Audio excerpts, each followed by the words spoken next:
La vieille maison, écrit par Hans Christian Andersen, lu par Armen pour audiocité.net. Au beau milieu de la rue se trouvait une antique maison. Elle avait plus de 300 ans. C'est là ce qu'on pouvait lire sur la grande poutre, où au milieu de tulipes et de guirlandes de houblon était gravée l'année de la construction. Et on y lisait encore des versets tirés de la Bible et des bons auteurs profanes. Au-dessus de chaque fenêtre étaient sculptées des figures qui faisaient toute espèce de grimaces. Chacun des étages avançait sur celui d'en dessous. Le long du toit courait une gouttière ornée de gros dragons dont la gueule devait cracher l'eau des pluies, mais elle sortait aujourd'hui par le ventre de la bête. Par suite des ans, il s'était fait des trous dans la gouttière. Toutes les autres maisons de la rue étaient neuves et belles à la mode régnante. Les carreaux de vitre étaient grands et toujours bien propres. Les murailles étaient lisses comme du marbre poli. Ces maisons se tenaient bien droites sur leurs fondations, et l'on voyait bien à leur air qu'elles n'entendaient rien avoir de commun avec cette construction des siècles barbares. « N'est-il pas temps, se disait-elle, qu'on démolisse cette bâtisse surannée dont l'aspect doit scandaliser tous les amateurs du beau ? Voyez donc toutes ces moulures qui s'avancent et qui empêchent que de nos fenêtres on distingue ce qui se passe dans la baraque. Et l'escalier donc, qui est aussi large que si c'était un château, que d'espace perdu. Et cette rampe en fer forgé est-elle assez prétentieuse? Comme ceux qui s'y appuient doivent avoir froid aux mains, comme tout cela est sottement imaginé. Dans une des maisons neuves, bien propres, d'un goût bien prosaïque, celle qui était juste en face, se tenait souvent à la fenêtre un petit garçon aux joues fraîches et roses. Ses yeux vifs brillaient d'intelligence. Lui, il aimait à contempler la vieille maison. Elle lui plaisait beaucoup qu'elle fût éclairée par le soleil ou par la lune. Il pouvait rester des heures à la considérer, et alors il se représentait les temps où, comme il l'avait vu sur une vieille gravure, toutes les maisons de la rue étaient construites dans ce même style, avec des fenêtres en ogive, des toits pointus, un grand escalier menant à la porte d'entrée, des dragons et autres terribles gargouilles tout autour des gouttières, et au milieu de la rue passaient des archers, des soldats en cuirasse, armés de hallebardes. C'était vraiment une maison qu'on pouvait contempler pendant des heures. Il y demeurait un vieillard qui portait des culottes de peau et un habit à grands boutons de métal, tout à fait à l'ancienne mode. Il avait aussi une perruque, mais une perruque qui paraissait bien être une perruque et qui ne servait pas à simuler habilement de vrais cheveux. Tous les matins, un vieux domestique venait, nettoyait, faisait le ménage et les commissions, puis s'en allait. Le vieillard à culottes de peau habitait tout seul la vieille maison. Parfois, il s'approchait de la fenêtre. Un jour, le petit garçon lui fit un gentil signe de tête en forme de salut. Le vieillard fit de même. Le lendemain, ils se dirent de nouveau bonjour, et bientôt, ils furent une paire d'amis, sans avoir jamais échangé une parole. Le petit garçon entendit ses parents se dire « Le vieillard d'en face a de bien grandes richesses, mais c'est affreux comme il vit isolé de tout le monde. » Le dimanche d'après, l'enfant enveloppa quelque chose dans un papier, sortit dans la rue et, accostant le vieux domestique qui faisait les commissions, il lui dit « Écoute, veux-tu me faire un plaisir et donner cela de ma part à ton maître ? J'ai 2 soldats de plomb, en voilà un. Je le lui envoie pour qu'il ait un peu de société. Je sais qu'il vit tellement isolé de tout le monde que c'est lamentable. » Le vieux domestique sourit, prit le papier et porta le soldat de plomb à son maître. Un peu après, il vint trouver les parents, demandant si le petit garçon ne voulait pas venir rendre visite au vieux monsieur. Les parents donnèrent leur permission, et le petit partit pour la vieille maison. Les trompettes sculptées sur la porte, ma foi, avaient les joues plus bouffies que d'ordinaire, et si on avait bien prêté l'oreille, on les aurait entendues qui soufflaient dans leurs instruments. Schnetterendang, tatarata, le voilà le petit. Schnetterendang. La grande porte s'ouvrit. Le vestibule était tout garni de vieux portraits de chevaliers revêtus de cuirasses, de châtelaines en robes de damas et de brocart. L'enfant crut entendre les cuirasses résonner et les robes rendre un léger froufrou. Il arriva à un grand escalier, avec une belle rampe en fer tout ouvragée et ornée de grosses boules de cuivre où on pouvait se mirer. Elles brillaient comme si on venait de les nettoyer pour fêter la visite du petit garçon, la première depuis tant d'années. Après avoir monté bien des marches, l'enfant aperçut, donnant sur une vaste cour, un grand balcon. Mais les planches avaient des fentes et des trous en quantité. Elles étaient couvertes de mousse, d'herbes, de sédum, et toute la cour et les murailles étaient de même vertes de plantes sauvages qui poussaient là sans que personne s'en occupât. Sur le balcon se trouvaient de grands pots de fleurs en vieille et précieuse faïence. Ils avaient la forme de têtes fantastiques, à oreilles d'âne en guise d'anse. Il y poussait des plantes rares, mais on n'en avait pas soin, on ne les taillait pas. C'étaient des touffes de feuilles sans presque aucune fleur. Il y avait là un pot d'œillets tout en verdure, et il chantait à voix basse. Le vent m'a caressé, le soleil m'a donné un baiser, et il m'a promis pour dimanche une petite fleur pour dimanche. Ensuite, le petit garçon passa par une grande salle. Les murs étaient recouverts de cuir gaufré, à fleurs et arabesques, toutes dorées, mais ternies par le temps. La dorure passe, le cuir reste, marmottaient les murailles. Puis l'enfant fut conduit dans la chambre où se tenait le vieux monsieur, qui l'accueillit avec un doux sourire et lui dit « Merci pour le soldat de plomb, mon petit ami, et merci encore de ce que tu es venu me voir. » Et les hauts fauteuils en chêne, les grandes armoires et les autres meubles en bois des îles craquaient et disaient « Nic-nac », ce qui pouvait bien vouloir dire « bien le bonjour ».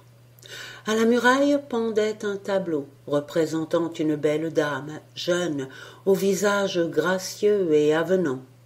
Elle était habillée d'une robe vaste et raide, tenue par des paniers. Ses cheveux étaient poudrés. De ses doux yeux, elle regardait l'enfant. « Qui cela peut-il donc être ?» dit-il. « D'où vient cette belle madame ?»« De chez le marchand de bric-à-brac, » répondit le vieux monsieur. « Il a souvent des portraits à vendre, et pas cher. Les originaux sont morts et enterrés. Personne ne s'occupe d'eux. Cette dame, je l'ai connue toute jeune. Voilà un demi-siècle qu'elle a quitté ce monde.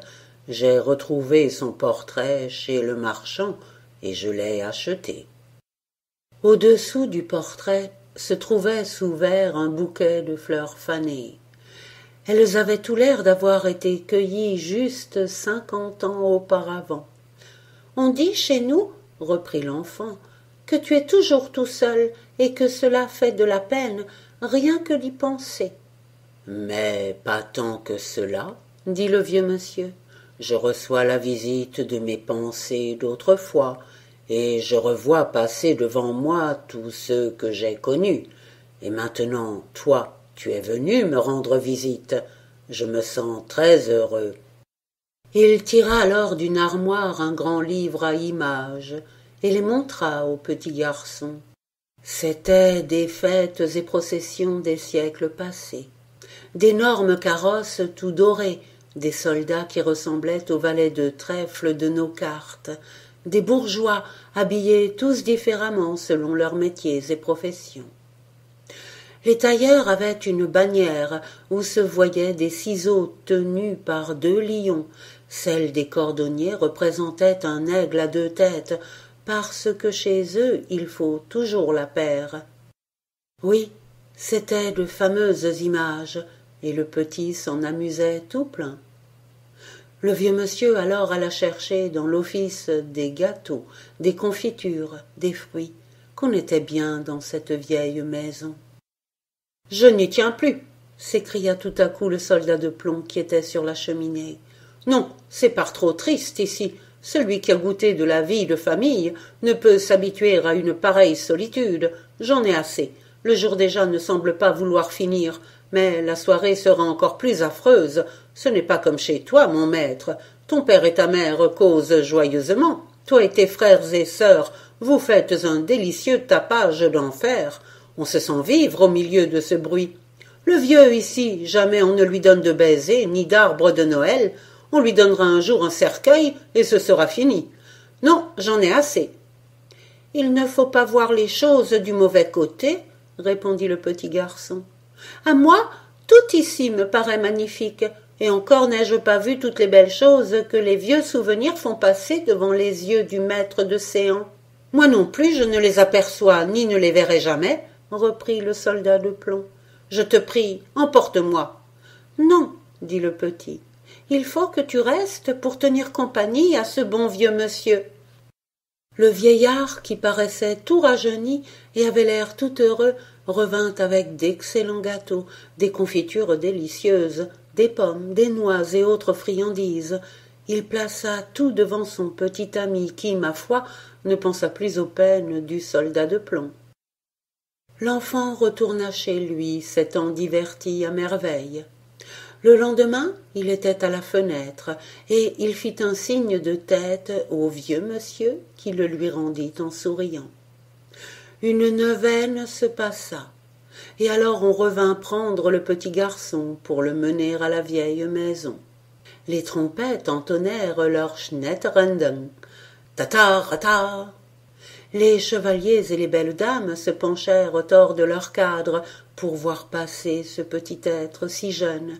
Les fauteuils débitèrent leur knick-knack. Le cuir des murailles déclara qu'il était plus durable que la dorure. Enfin, tout se passa comme la première fois.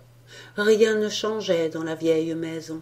« Oh, que je me sens malheureux !» s'écria le soldat de plomb. « C'est à périr ici. Laisse-moi plutôt partir pour la guerre. Dussé-je y perdre bras et jambes, ce serait au moins un changement. Oh, emmène-moi. Maintenant je sais ce que c'est que de recevoir la visite de ces vieux souvenirs, et ce n'est pas amusant du tout à la longue. Je vous revoyais tous à la maison, comme si j'étais encore au milieu de vous. C'était un dimanche matin, et vous autres enfants vous étiez réunis, et les mains jointes vous chantiez un psaume. Ton père et ta mère écoutaient pieusement. Voilà que la porte s'ouvre, et ta petite sœur Maria, qui n'a que 2 ans, fait son entrée. Elle est si vive et est toujours prête à danser quand elle entend n'importe quelle musique. Cette fois vos chants la mirent en mouvement, mais cela n'allait guère en mesure, la mélodie marchait trop lentement. L'enfant levait sa petite jambe, mais il lui fallait la tenir trop longtemps en l'air. Cependant, elle dandinait comme elle pouvait de la tête. Vous gardiez votre sérieux, c'était pourtant bien difficile. Moi, je ris tant qu'au moment où une grosse voiture vint ébranler la maison, je perdis l'équilibre et je tombai à terre. J'en ai encore une bosse. Cela me fit bien mal, mais j'aimerais encore mieux tomber 10 fois par jour chez vous que de rester ici hanté par ces vieux souvenirs.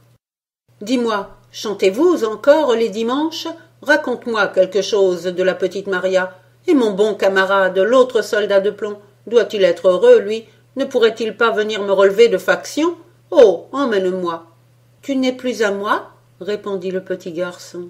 Tu sais bien que je t'ai donné en cadeau au vieux monsieur. Il faut te faire une raison. Cette fois, le vieillard montra à son petit ami des cassettes, où il y avait toutes sortes de jolis bibelots des temps passés, des cartes à jouer, grandes et toutes dorées, comme on n'en voit même plus chez le roi. Le vieux monsieur ouvrit le clavecin qui, à l'intérieur, était orné de fines peintures, de beaux paysages avec des bergers et des bergères. Il joua un ancien air. L'instrument n'était guère d'accord, et les sons étaient comme enroués. Mais on aurait dit que le portrait de la belle dame, celui qui avait été acheté chez le marchand de bric-à-brac, s'animait en entendant cette antique mélodie. Le vieux monsieur la regardait, ses yeux brillaient comme ceux d'un jeune homme. Un doux sourire passa sur ses lèvres. « Je veux partir en guerre !» s'écria le soldat de plomb de toutes ses forces. Mais à ce moment, le vieux monsieur vint prendre quelque chose sur la cheminée, et il renversa le soldat qui roula par terre. Où était-il tombé? Le vieillard chercha, le petit garçon chercha. Ils ne purent le trouver. Disparut le soldat de plomb. « Je le retrouverai demain, » dit le vieux monsieur. Mais jamais il ne le revit. Le plancher était rempli de fentes et de trous. Le soldat avait passé à travers, et il gisait là sous les planches, comme enterré vivant.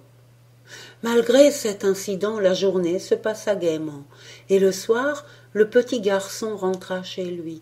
Des semaines s'écoulèrent, et l'hiver arriva. Les fenêtres étaient gelées, et l'enfant était obligé de souffler longtemps sur les carreaux pour y faire un rond par lequel il put apercevoir la vieille maison. Les sculptures de la porte, les tulipes, les trompettes, on les voyait à peine, tant la neige les recouvrait. La vieille maison paraissait encore plus tranquille et silencieuse que d'ordinaire, et en effet, il n'y demeurait plus absolument personne. Le vieux monsieur était mort, il s'était doucement éteint. Le soir, comme c'était l'usage dans le pays, une voiture tendue de noir s'arrêta devant la porte. On y plaça un cercueil qu'on devait porter bien loin pour le mettre dans un caveau de famille. La voiture se mit en marche. Personne ne suivait que le vieux domestique. Tous les amis du vieux monsieur étaient morts avant lui. Le petit garçon pleurait, et il envoyait de la main des baisers d'adieu au cercueil. Quelques jours après, la vieille maison fut pleine de monde. On y faisait la vente de tout ce qui s'y trouvait, et de la fenêtre, le petit garçon vit partir dans tous les sens les chevaliers, les châtelaines, les pots de fleurs en faïence, les fauteuils qui poussaient des knick-knacks plus forts que jamais. Le portrait de la belle dame retourna chez le marchand de bric-à-brac. Si vous voulez le voir, vous le trouverez encore chez lui. Personne ne l'a acheté, personne n'y a fait attention. Au printemps, on démolit la vieille maison. « Ce n'est pas dommage qu'on fasse disparaître cette antique baraque, » dirent les imbéciles, et ils étaient nombreux comme partout. Et pendant que les maçons donnaient des coups de pioche qui fendaient le cœur du petit garçon, on voyait de la rue pendre des lambeaux de la tapisserie en cuir doré, et les tulipes volaient en éclats, et les trompettes tombaient par terre, lançant un dernier schnetterendang. Enfin, on enleva tous les décombres, et on construisit une grande belle maison à larges fenêtres et à murailles bien lisses, proprement peintes en blanc. Par devant, on laissa un espace pour un gentil petit jardin qui, sur la rue, était entouré d'une jolie grille neuve. « Que tout cela a bonne façon !» disaient les voisins. Dans le jardin, il y avait des allées bien droites et des massifs bien ronds. Les plantes étaient alignées au cordeau et ne poussaient pas à tort et à travers comme autrefois dans la cour de la vieille maison. Les gens s'arrêtaient à la grille et regardaient avec admiration. Les moineaux par douzaines perchaient sur les arbustes et la vigne vierge qui couvrait les murs de côté, et ils babillaient de toutes sortes de choses, mais pas de la vieille maison. Aucun d'eux ne l'avait jamais vue, car il s'était passé depuis lors bien du temps, oui, tant d'années que, dans l'intervalle, le petit garçon était devenu un homme, et un homme distingué qui faisait la joie de ses vieux parents. Il s'était marié et il habitait avec sa jeune femme justement la belle maison dont nous venons de parler. Un jour, ils étaient dans le jardin, et la jeune dame plantait une fleur des champs qu'elle avait rapportée de la promenade et qu'elle trouvait aussi belle qu'une fleur de serre.